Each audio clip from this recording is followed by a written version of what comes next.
Welcome back to the Weekend Warrior Show Recap Podcast. I'm Tyler from the Unemployed Architects. This week I'm going to be talking about my shows this last weekend at Dr. McKay's in Bloomington, and then we played a little festival down south near Tuscola called Tabbapalooza.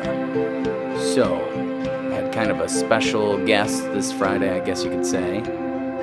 Well, I guess not so special because he used to come to like all our shows, but hasn't come in a while, but he hit me up earlier in the week. Blair, the guitar player and other vocalist, hit me up and asked if he could do this Friday with us at McKay's. And of course, I was like, why not? Who cares? It'll be fun to have you come. And so that was definitely made the night more interesting and more fun for sure, instead of just kind of the same old show. So that was good. I went pretty early to set up, and he kind of met me there, and we got the sound going. I used my in-ears, my new in-ears, for the first time, so that was kind of an interesting experiment on that front as well. And then Blair, since he came early, came back to our place, and we kind of refreshed on some songs and talked about some new songs, and of course we played some of those songs that we probably shouldn't have, that we just worked on that day before, essentially. But yeah, and I mean, I'm always surprised when he comes because, you know, you kind of remember how many songs you guys actually know together. Like we didn't really have a problem filling the 4 hours. I mean, we took a break in kind of after the first hour, and he did like a 20-minute solo set, and I did like a 20-minute solo set. But I mean, that was just to play new stuff. We easily could have played through that hour and, ended with probably plenty of songs left to play just between me and him. So, and Lo was there as well, and that was her first show back from being really sick. So she was a little weary and she had to work all day. She worked like 5 days in a row, and then it ended with, working like 8 hours and then having to come do a 4-hour show. So she was a little bit, kind of loopy at that point. But, yeah, so I would say the overall vibe of the show was just like fun but sloppy. I mean, we were passable, as being fine. And the fact that, that we hadn't played together in a while makes it, when one of us does mess up, we kind of just laugh about it because, if we'd been rehearsing like all the time or playing shows all the time and then somebody messes up, it's like, hey, what are you doing, kind of. But since, it was just kind of for fun and kind of just seeing what we can still do, it turned out, I think, and was a good light overall experience. It was just fun. Nothing too serious. My brother and his family came, which was super cool. I got to see my niece and nephew and, my sister-in-law. So yeah, that was awesome that they showed up, and that was like a surprise. And that first hour there was always like a little rough. So having them there as, a little extra support was cool. I talked to my brother earlier in that day and was kind of talking about the place, Dr. McKay's, about their food, and was, telling them how I really liked their wings, and, they had some other stuff that was pretty good, and he did ask me a couple extra questions about it, so I wasn't really thinking he would come, but I thought he would go at some point, maybe just to check out the place to eat, but he ended up and showed up that night, which, like I said, was definitely cool. And then, my niece and my nephew were all dancing around and being adorable, of course. So that was fun for me, Lo, and Blair, I think, to have those guys up front. And then it was definitely cool to see Blair play some solo songs, too. Some ones that he played a Cher song, which was pretty interesting. And then we, playing some of his originals that we hadn't really played in a while. It was a little uncomfortable for me just because the in-ears are ready, and then we were playing some songs like that we maybe weren't as solid on, that we probably shouldn't have, but we had 4 hours to fill, so it was kind of just whatever we felt like playing, really. I've been working on a new Johnny Cash cover, so I pretty much learned it last week, and then I played it twice this weekend, which... it's an easy song. It's just Ring of Fire, but I've been doing it as I've been obsessed with doing multiple songs per artist.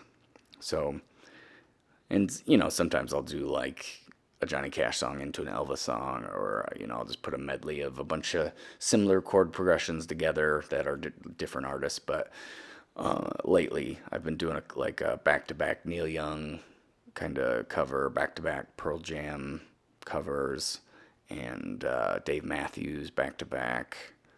And of course, the Beatles. I've been doing like 3 Beatles tunes back-to-back. So just for fun, they're all, I try to string them together in similar keys, and then it's like by the end of it, I think what started it all was the Tom Pedley. We played the 8 or 9 Tom Petty songs in a row, which that was probably one of our strongest little sets there when we were doing that on Friday, because I think Blair plays that on his solo sets a lot, and I play that almost all my shows as well.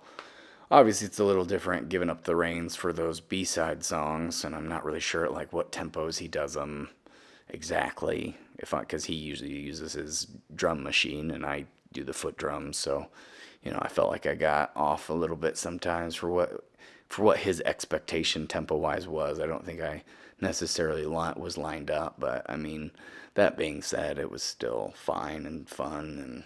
But so I've been doing I Walk the Line into Ring of Fire. So I did that twice this week, and I feel like when I do that, I can kind of get a better impression of the artist. So if I'm doing 2 Johnny Cash songs in a row, it's like by the end of that second one, I'm really like in that vibe of Johnny Cash. So that's been fun. And then so that was Friday. Nothing too extreme happened. It was just a good time to have Blair around, and I just hadn't even hung out with him in a long time, so it was nice to have him around and playing some music with him and seeing what kind of new stuff he's been doing, and it was pretty fun. And then it ended up and poured that night when we was tearing down. I got completely soaked in the storm that had come through, but wanted to get all my stuff loaded, so that was a little rough, but whatever. And the in-ears, I decided that I need to have a separate mixer for them, because in the room with the live sound, we had to push the highs and mids quite a bit, and the highs were in my in-ears like way too harsh, because in the room you needed them to like cut the vocals through, but in my in-ears it was just like too much. And what I do is I put a monitor out, or actually it's a main out, directly into my headphone amplifier, and then I do a vocal channel as well if I need a little extra vocal. So so those highs and stuff were a little bit harsh, and there were a couple times where it just cut out completely. I don't know if there's something with my pedal board chain that's not working right, because I feel like my guitar cut out a couple times throughout the weekend. But and then sometimes my in-ear headphone amplifier would cut out like in the middle of a song, so that was kind of a bummer. But still figuring it out. So then Saturday we played at an event that we played at last year called TabaPalooza, and it's always, I mean, both times it's been a lot of fun.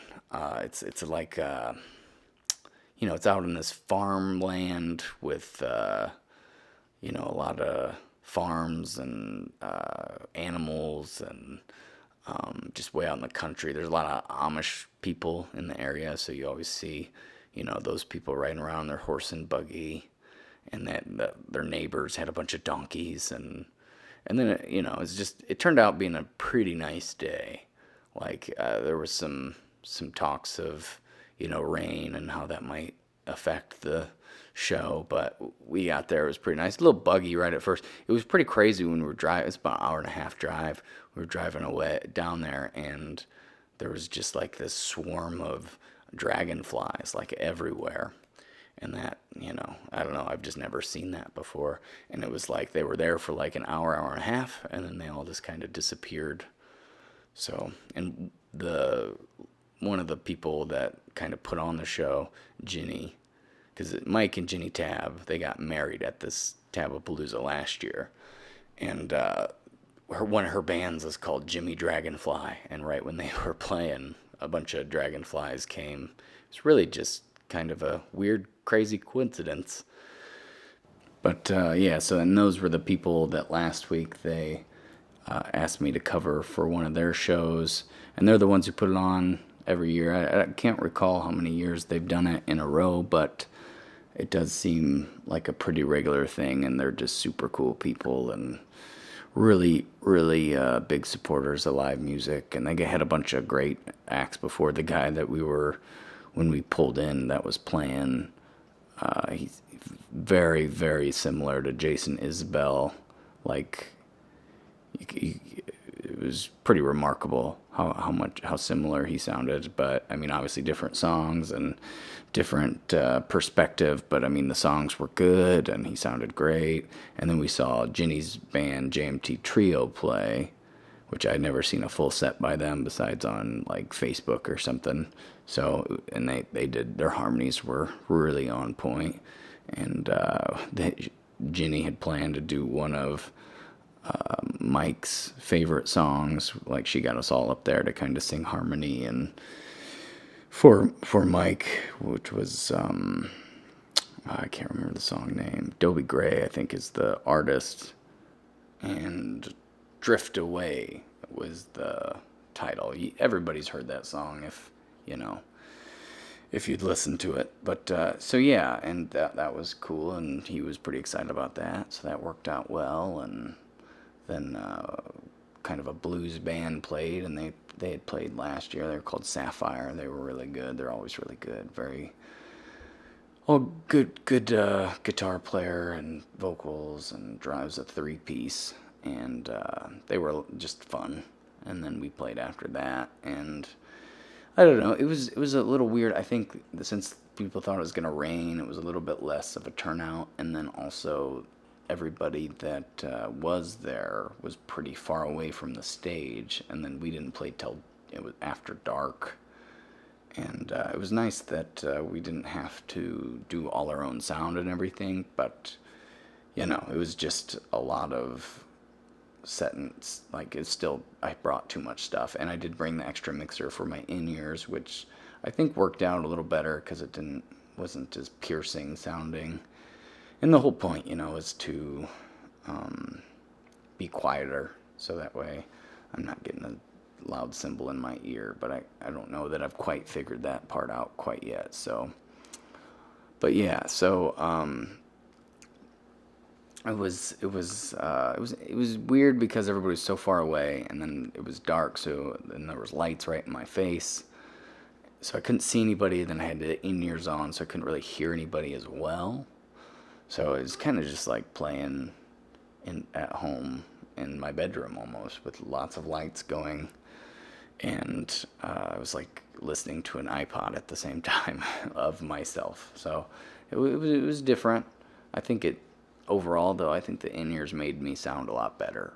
It's weird separation, but I'm not fighting so hard to, hear the notes, which is, the problem when you get in those larger scale performances is, you're fighting like the volume of everything, whereas I feel like I could trust myself more just to hit the note instead of how to breathe right to hit it, or how to project just enough to, you may shoot lower for the note because you're going to have to push harder to get the note out to be heard. So it's like whereas with the in-ears, it was like I could just sing. So it was isolating, but it was easier in a lot of ways. And I felt like I sounded like, maybe 30% better than I normally would have at a show like that.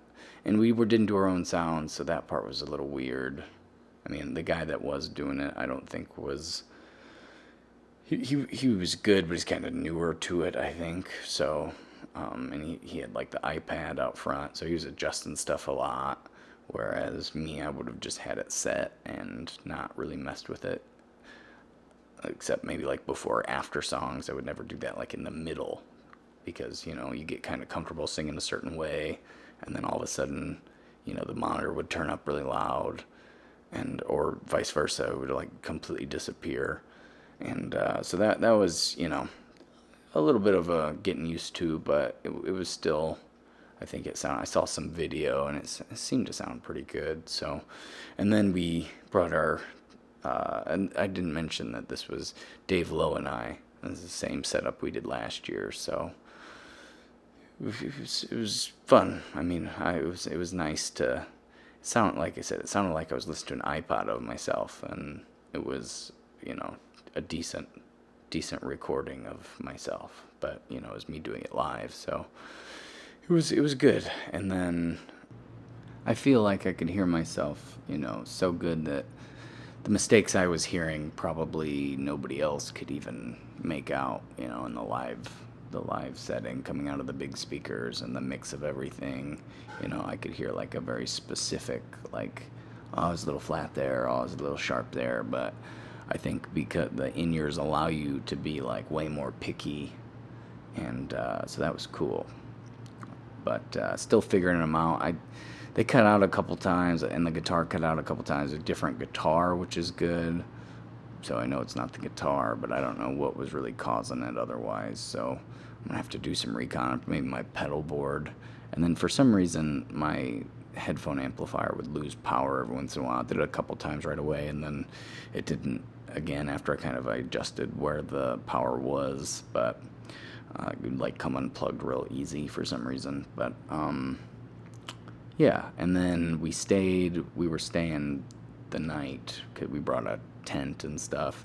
I bought one of those pop-up tents that you just kind of open up and it was already set up, and I think that was very cool. And I like the idea of not having to spend 30 minutes setting up the tent. It probably took us like 10 minutes to get it all set and ready to go. So that was pleasant, definitely less stressful than normally. But by the end of the night, it was probably after the show was over and everybody was in their campers and tents and stuff, it did start raining like really bad. So we didn't really sleep super well, maybe a couple hours. And then the Amish people had the roosters kind of calling, so we ended up being wet and it being loud outside. We ended up kind of packing up around like 5 a.m. and taking off. So not ideal on the sleep front. And we ended up sleeping most of the Sunday away because we were tired. And then I slept for like, I want to say 13, 14 hours last night because I was so tired from the night before. So that was good, kind of catching up a little bit. This next week, we have Friday night. I am playing up in Ottawa. I'm blanking on the name of the place right now. But and then Saturday, we're playing at Clark Bar down in Champaign. And then we actually have a Sunday show down in Champaign at a vineyard. So Court Street Pub in Ottawa on Friday. Clark Bar Saturday, and Sunday we play at Alto Vineyards in Champaign, kind of afternoon show, just acoustic. So that'll be nice and light and easy, but it'll be a busy weekend, so that'll be what I'm talking about next time. And as always, anybody who took the time to listen, I appreciate you, and I will talk to you next time. Have a good one. Bye.